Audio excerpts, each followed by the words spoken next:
Welcome to the Hidden Corners, where truth and terror collide. Discover a realm where the lines between the living and the supernatural blur, as you embark on a journey to the paranormal and visit the mysterious hidden corners of your mind.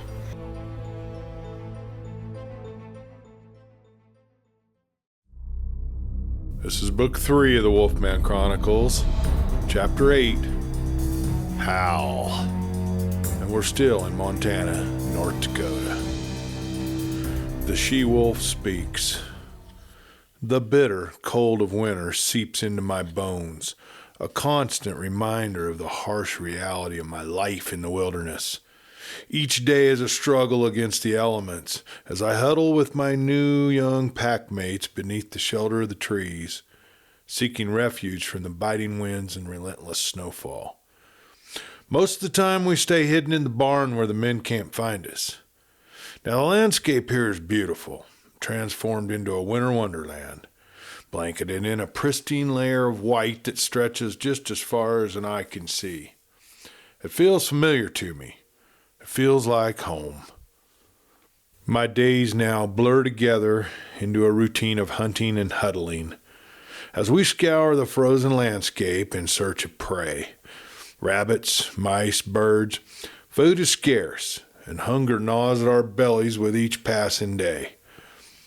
I could send the young dogs to the humans where they'd be fed and they'd be cared for, but they are still scared. I know Jack would care for them and love them, but they need to learn to trust again, as do I. The distant call of a solitary owl breaks the silence of the night.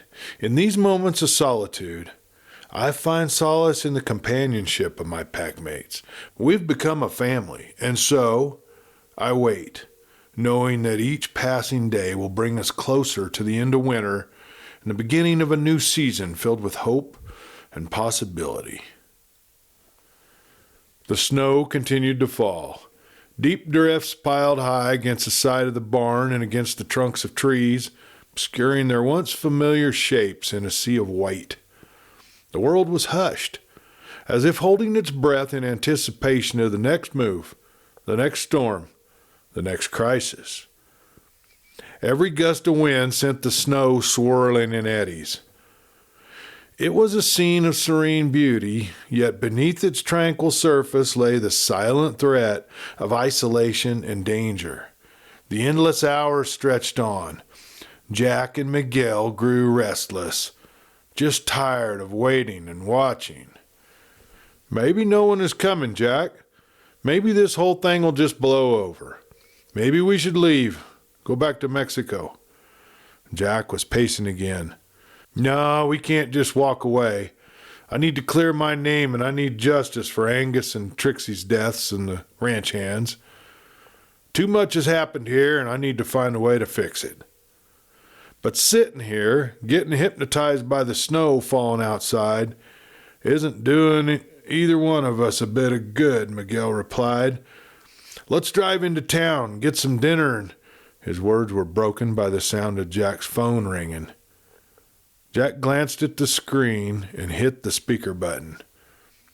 Hey, Jack, we haven't had any luck finding that missing truck. We've had a lot of sightings of white Ford F-150s, but none of them have the plates they're looking for. Seems every other vehicle on the road matches that truck's description. It's like trying to find a needle in a haystack.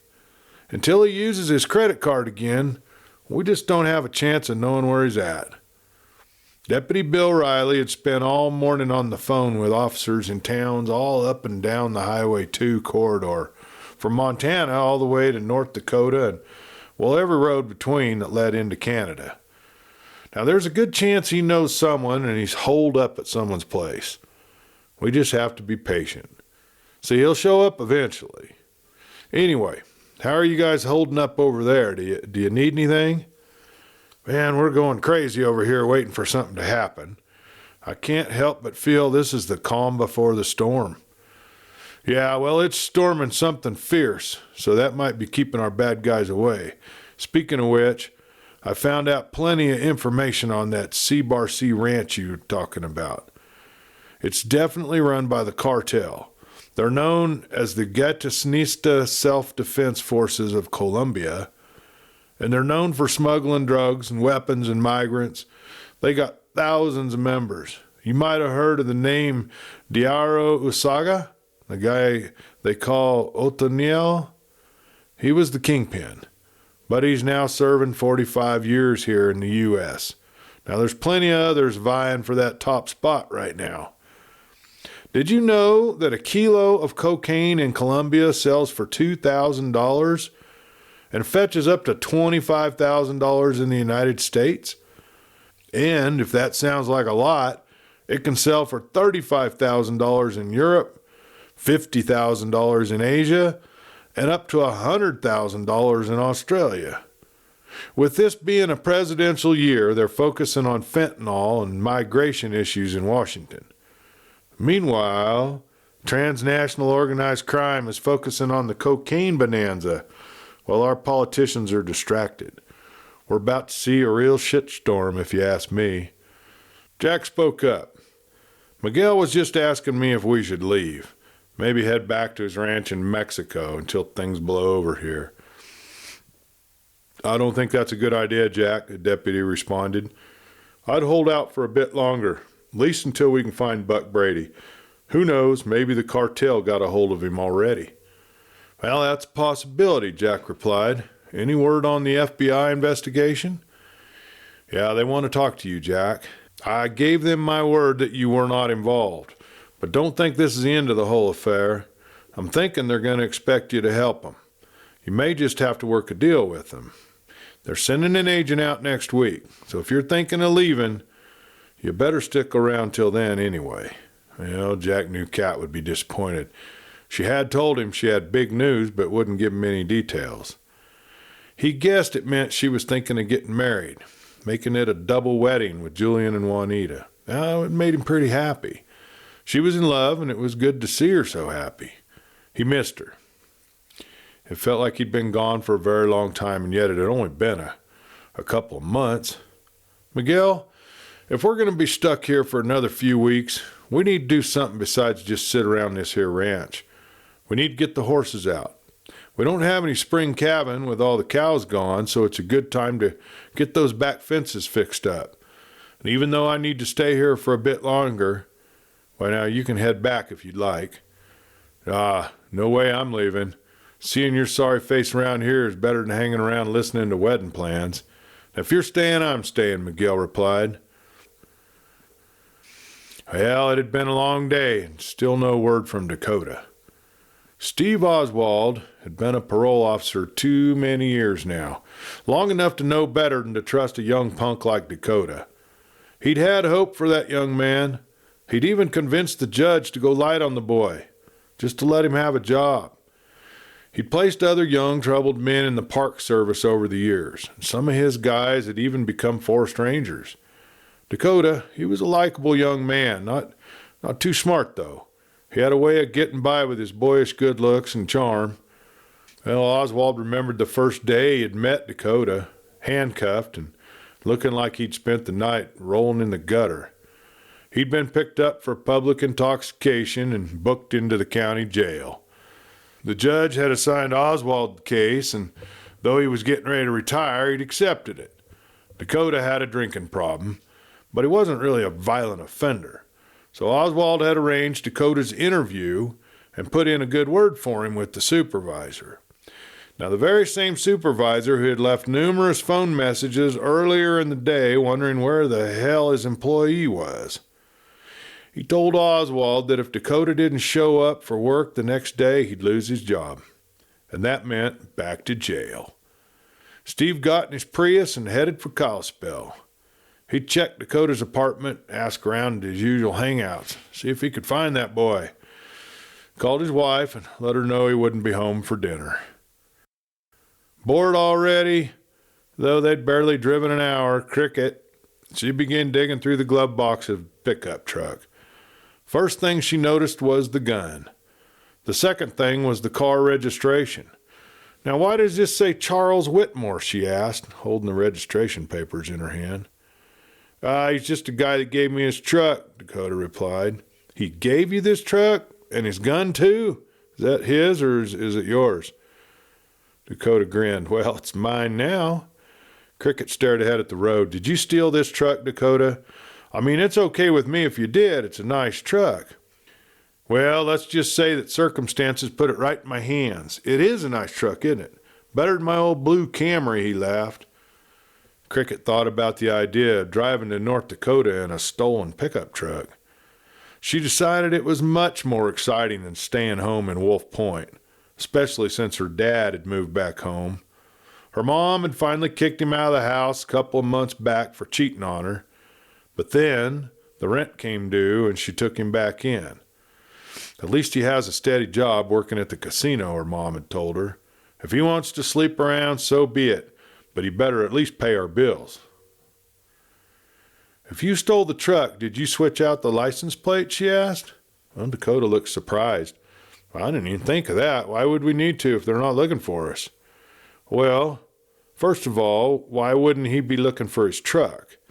And even if he isn't looking for his truck, he's probably reported it missing. Then the police will be looking for his truck, don't you think?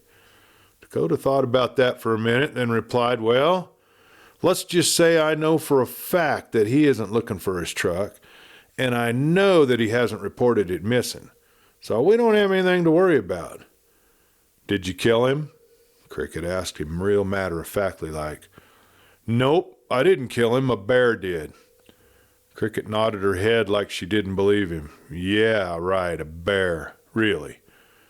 Well, anyway, you need different license plates. That's what you're supposed to do when you steal a vehicle.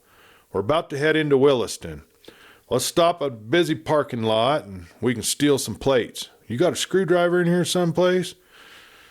Well, you're pretty smart, Cricket, Dakota grinned. Yeah, I have a screwdriver. It's in the back of the truck. He watched as she leaned into the back, twisting her skinny body through the opening between the two seats and returning with a screwdriver in her hand. Perfect. Now find us a Walmart. We could have used my plates from the Camry. I took them off, but I threw them in the lake, Dakota said. Cricket rolled her eyes. You can't use your own plates, stupid. Do you know anything about stealing a vehicle, she asked. No, this is my first time. How do you know so much about stealing cars? Dakota asked her. I help my dad a lot. He steals cars and he sells them. He steals lots of things. Why, he spent more time in jail than I've spent in school. Sometimes someone will be gambling at the casino and he'll notice they've got a nice expensive car, and so he blocks the cameras for a bit, and he sends me out there to hotwire it. I drive it out to this old abandoned barn outside of town and take the plates off. Later, after work, my dad goes out and meets some guy out there who takes it off his hands. The tribal sheriff gets a call that someone's vehicle was stolen, but he never does anything. My dad gives him money every now and then to pay him to just look the other way. The sheriff in town isn't like that, though. He keeps busting my dad.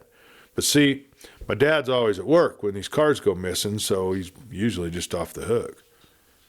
Well, heading up State Highway 2 right through the middle of town, Dakota noticed a sign for Doc Holliday's Roadhouse, and he was hungry. Pulling into the busy parking lot, he figured this was the perfect place to steal some plates. The parking lot was full of cars. Now, Williston, North Dakota sits directly in the middle of the Bakken Formation, an area of land that takes up 200,000 square miles of the Earth's surface. Most of it's in North Dakota. And 2 miles below the town is liquid gold, a literal sea of oil and gas trapped in layers of shale rock. The first successful oil well was drilled in 1951, but it wasn't until 2002 that the new technology of horizontal drilling and hydraulic fracking permitted oil companies to access and extract this oil. Billions of barrels of petroleum and natural gas suddenly became accessible, which caused the Bakken boom, with oil wells springing up everywhere and thousands of people moving to little towns like Williston to work in the oil industry. Nearly overnight, the North Dakota became one of the wealthiest places in the United States, with landowners suddenly becoming millionaires. Now the Bakken has become one of the most important sources of oil in the United States, And North Dakota is the second largest oil producer in the country, right behind Texas. Little towns like Williston have grown into overpopulated cities, now complete with housing mortgages, traffic problems, and petty crimes. With full bellies and new license plates on their pickup, Dakota and Cricket drove out of the Williston, headed for Fargo. "So why'd your mama name you Dakota anyway? Did you grow up here?" Cricket asked. "Well, I was born in North Dakota, but I grew up in Montana. My mom and my dad were living in Fargo, and they were going to college at Morehead State. Well, they were hippies, back in the day when that was a thing to do. My mom worked at the Honey Pot health food store when she was pregnant with me. But right after I was born, the owners sold the store, and my dad had just finished college, so they just moved to Montana. But my best friend lives there, and that's why I'm going there. He can help me offload some of this here coke, and then I'm headed to Mexico." "Sounds like fun," Cricket responded. Julian, he sat on the veranda drinking a Corona and listening to the news on his phone. Flipping through the local news stations, he landed on a violent graphic depiction of a white man hanging from a wagon wheel chandelier. Nearly dropping his beer, he ran inside to get Juanita to translate. Playing the video clip over for Catherine, who at first refused to look at it, she gasped, "That looks like Jack's living room. Oh my God, I think that's Angus." She sat down quickly, feeling really nauseous. Juanita translated. "The Tren de Aragua is the most dangerous and destructive criminal group in decades. The U.S. Border Patrol reported since October of last year, 38 suspected members of the Venezuelan group were arrested in the U.S. At least 2 of them are being prosecuted, accused of illegally entering the United States. Recently, another member was arrested after police officers seized a Glock 9mm pistol with 49 bullets in his possession. The Tren de Aragua gang is known for criminal activities, including homicide, armed robbery, kidnapping, drug trafficking, human trafficking. Members of this here group often post shocking videos on social media, showing their victims begging before being executed, a method used to frighten their opponents. Murders are committed with extreme violence, including dismemberment. The Tren de Aragua signature is their use of violence. The group was originally formed in the penitentiary of Tocaron, where criminals took possession and managed the prison themselves. After taking over the neighborhoods surrounding the prison, the group spread over Venezuela's border region to Colombia, Peru, Chile, and other countries. Their presence in the United States is causing increasing concern. Even though the group appears to have no substantial U.S. presence and looks unlikely to establish one. Recently, U.S. federal lawmakers asked President Joe Biden to declare the Tren de Aragua a transnational criminal organization, calling the group an invading criminal army, and claiming the gang's members have spread brutality and chaos in the United States. It is clear that most state and local law enforcement agencies are not yet prepared to handle the magnitude of this grave threat. A group of nearly 24 lawmakers, including senators and members of Congress, wrote in a March 14th letter. A member of the Tren de Aragua recently posted a video on social media showing the murder of several people at a ranch in Montana. It is suspected that they were part of a drug trafficking ring and is currently under federal investigation. "We need to call Jack immediately," Kat said. Dakota and Cricket pulled into Fargo, North Dakota at sunset.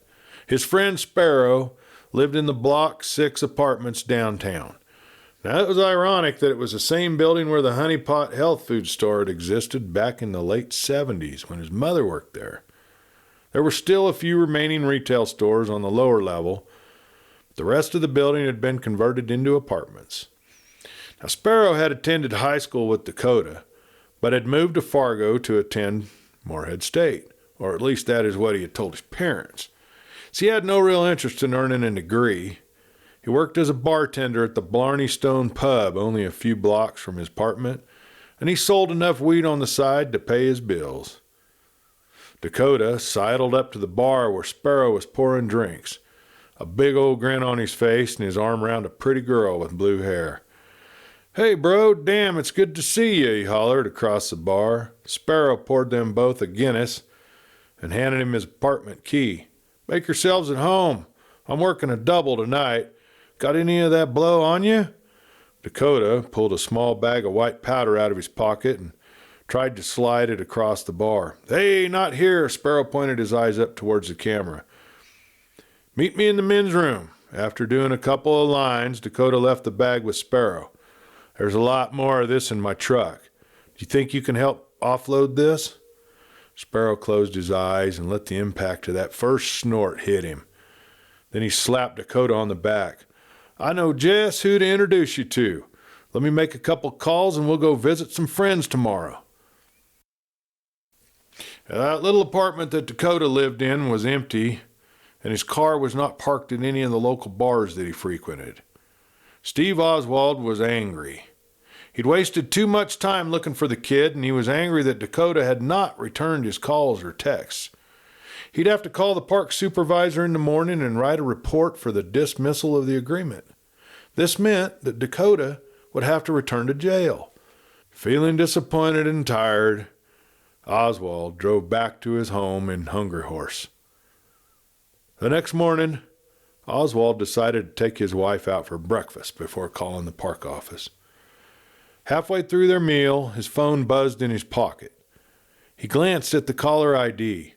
It was the park supervisor, Dick Hanley. With a deep sigh, he answered the phone. Hanley began speaking in an excited voice.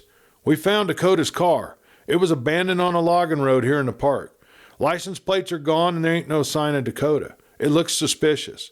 The park police are already out there and we've got rangers looking over the area. There's a small lake near there and, well, one of our rangers noted some ripped clothing stuck between a couple of rocks and some blood stains. We're considering dredging the lake. There's a lot of bear tracks where the clothing was found, but with the license plates gone, they're thinking it might be foul play. You might want to get down here." Oswald looked at his wife. "I have a bad feeling about this. We better go." No one ever imagines that crime occurs in the nation's parks, yet it does. Drug manufacturing, weed cultivation and trafficking, illegal hunting, theft, arson, vandalism, senseless and random acts of violence, and of course, the occasional homicide. Not to mention that the woods and lakes happen to be great places to dump bodies. Finding an abandoned car is not an unusual occurrence really either. Supervisor Hanley wouldn't be surprised if Dakota had gone on a drunken binge and had wrecked his car or fallen into the lake. But the fact that his license plates were taken off his vehicle really made it unusual. The blood found near the lake and the ripped clothing needed to be investigated. Besides, there hadn't been any crime in that park for months. His men were getting bored. At least they'd have something to do the next couple of days. He decided to have them dredge that lake and see if Dakota had fallen in, tearing his clothing, maybe hitting his head on a rock. Well, they started and got their wetsuits on and carrying a small inflatable rescue boat out to the water's edge. 2 men in the boat above, 2 men in the water below. The sophisticated sonar was more than needed for this small lake, but it gave them a good excuse to use it. It wasn't often that they got the opportunity. If this had been a larger lake, they could have used their official park motorboat, but it would be nearly impossible to tow it into this small lake without cutting down trees and bulldozing a road. By mid-morning, they were ready to go. Steve Oswald pulled into the Forest Service logging road in his Prius, his wife along for the ride. There was new snow on the ground, and he worried about getting stuck the farther he drove down this long, narrow road, flanked by large trees on either side. It had been plowed earlier, and several official park vehicles had been on the road since this morning, leaving it rutted and grooved. He thought about the chains in his trunk, and boy, he sure hoped he wouldn't need to put them on. The divers, clad in thick wetsuits and equipped with specialized gear, were just beginning to dive into the frigid water laced with ice. Visibility was limited in the dim light of the depths, but it was not a particularly deep lake. There were grasses and reeds and small fish darting out of the shallows in the rocks. Before the small inflatable boat ever even made it into the water, the divers, they'd found the body, located just a short distance from shore.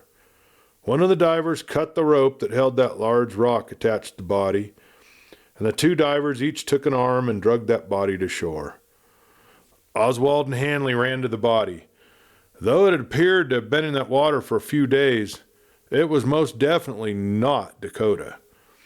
When a homicide occurs in a national park, or if a body has presumably been dumped within the national park boundaries, a team of special agents for the Department of the Interior's National Park Service are called in. The body would also need a team of forensic scientists to determine who it was and how and when he died. The body had obviously been mauled, and it would have to be determined if that was pre- or post-mortem. And the area would have to be investigated to determine who tied the rock to the body and drug it into the lake. And what did Dakota have to do with this? Oswald wondered. Why is his car parked near here, abandoned, without the plates on it? Well, it was evening before Deputy Billy Riley received a call from the Glacier Park head supervisor, Dick Hanley. I thought you might want to know. We've found an unidentified body within the park boundaries, an apparent homicide victim. It might possibly be this man you're looking for. He's been taken to the morgue in Kalispell, and they'll have to do some tests there, but you might want to drive up, see for yourself. Can you describe him to me? The deputy asked. Well, he's pretty bloated, been in the water for at least a couple days, but I'd say he's a tall feller, rather skinny, torn open pretty badly, probably by a bear. No ID on him. The only noticeable mark at this point is a tattoo on his right arm. It's the head of a wolf, and above the head is the word HOWL. The deputy took a deep breath. A memory flashed through his mind of a fundraiser he'd attended that summer at the local firehouse. The highest bidder could hose down the fireman or the policeman of their choice who would stand on stage without their shirt on. Sheriff Buck Brady had stood on that stage shirtless, showing off his tattoo of a wolf's head. He had howled when the water hit his body. That's our man, he replied into the phone. He hung up and he called Jack. Miguel and Jack were playing another game of rummy and drinking a bottle of whiskey when Jack's cell phone rang. He glanced at the display. It's Bill Riley. He pushed the speaker button and answered. Jack, well, we found him and he's dead. They drug his body out of a lake up near Glacier today. I'm heading up there in the morning to identify the body, but I'm 99% sure it's him, and they say he's been in that lake for a couple days. Well, then who's driving his truck? Jack asked. Well, there's an abandoned car just a short distance away, hidden in some trees. Apparently, it belongs to one of the park staff, a kid named Dakota. He'd been missing work the last few days. They're trying to determine if he's taken the truck and he might be responsible for Buck's death or if someone else took him. His license plates are missing off of his car. Possibly he put them on the truck. I'll let you know more when I get up there. Jack hung up the phone, and moments later it rang again. What's up, Julian? He asked. You won't believe what we just saw. I'm sending you a link to a news broadcast. There is an extremely violent gang in Venezuela. They're involved in drug trafficking and all kinds of criminal activity. Well, they posted a very graphic video on TikTok of a bunch of guys getting murdered. And Jack, I think it was your guys. I had Kat watch it. She's pretty upset right now. Says it looks like it was at your place. She thinks she recognized Angus. Now, if that's the case, then we know who did the killing and we know what they're capable of. Kat is worried to death about you. Thanks, Julian, Jack replied and hung up. He called Miguel over and opened the link Julian had just sent. There was no mistaking the cries for help or the anguish the men went through as they were tortured, dismembered, and murdered. Jack could feel his hair prickling on the back of his neck and the fangs forming in his mouth. He growled, "We're going after those bastards. Every single one of them."